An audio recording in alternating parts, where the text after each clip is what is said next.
How habits actually work. After identifying all of your bad habits, it is natural for you to be eager to break them all quickly.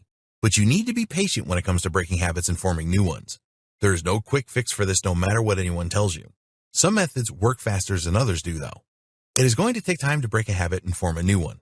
The simplest way to define a habit is a pattern of behavior formed by regular repetition.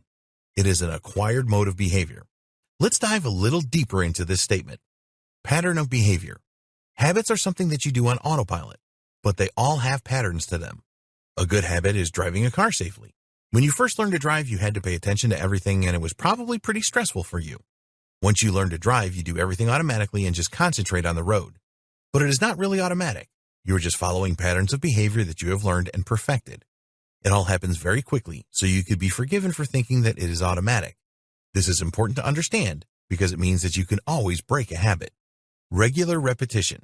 This is a strong clue that it takes an amount of time to form a habit. You need to do it regularly and repeat the process. This actually takes effort in the beginning, and you will need to apply effort when you form new empowering habits. Acquired mode of behavior. A good or bad habit didn't just turn up in your life one day. You had to acquire it.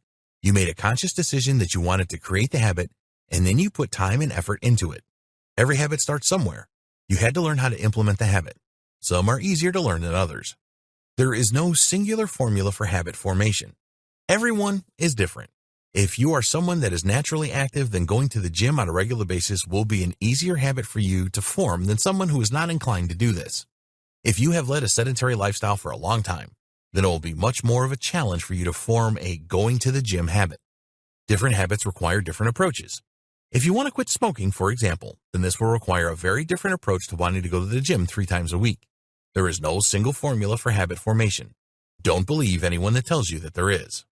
There is a habit framework. Please don't think at this point that it is going to be too complicated for you to break bad habits and form good new ones. There is a framework that you can use for new habits that will work every time for you. This framework has 3 parts, and these form a neurological loop in your mind.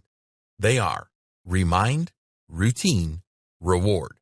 Researchers at MIT, the Massachusetts Institute of Technology, discovered the 3 R's loop.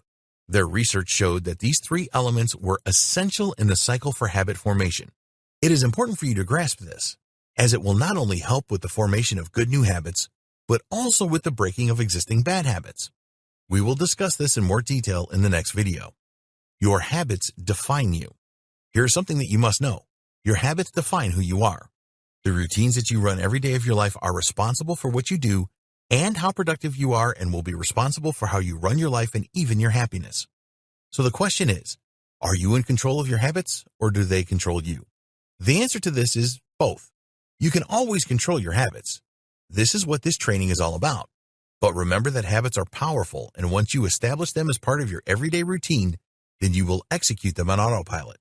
Your habits become a part of you, and if you are not careful, they can control your life. If you have an alcohol or drug habit, then this can soon become an addiction that spirals your life out of control. It will take some serious commitment and effort to break a habit like this, but the good news is that it is possible. You want good habits to control you. If a habit is doing you good, then you want it to control you. People often become anxious about something controlling them, but this is not always a bad thing. If you have a habit of exercising regularly, then it is good to be controlled by this. The same goes for cleaning your home every week. Always finishing the things that you start, bathing every day, and cleaning your teeth morning and night. There are some habits that you need to be happy about having control over you. In the next video, we will take a detailed look at the habit formation process and breaking bad habits.